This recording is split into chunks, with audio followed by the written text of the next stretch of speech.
July August অভ্যুত্থানে আহত ও নিহতদের পরিবারের সন্তানদের সরকারি বিদ্যালয়ে ভর্তির ক্ষেত্রে ৫% কোটার আদেশ বাতিল করেছে শিক্ষা মন্ত্রণালয়। তবে নতুন করে প্রতি শ্রেণীতে একটি করে আসন বেশি রাখার নির্দেশনা দেওয়া হয়েছে। ৩ মার্চ আগের আদেশ বাতিল করে নতুন আদেশ জারি করা হয়েছে। এতে স্বাক্ষর করেছেন শিক্ষা মন্ত্রণালয়ের উপসচিব মোসাম্মৎ রহিমা আক্তার।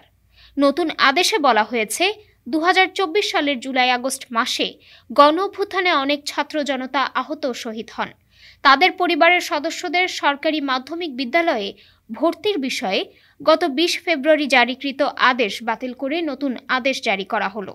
আদেশে আরও বলা হয়, জুলাই গণ অভ্যুত্থানে আহত বা শহীদ পরিবারের সদস্যদের সরকারি মাধ্যমিক বিদ্যালয়ে লটারির মাধ্যমে ভর্তির জন্য নির্ধারিত আসন সংখ্যার অতিরিক্ত প্রতি শ্রেণীতে একটি করে আসন সংরক্ষিত থাকবে।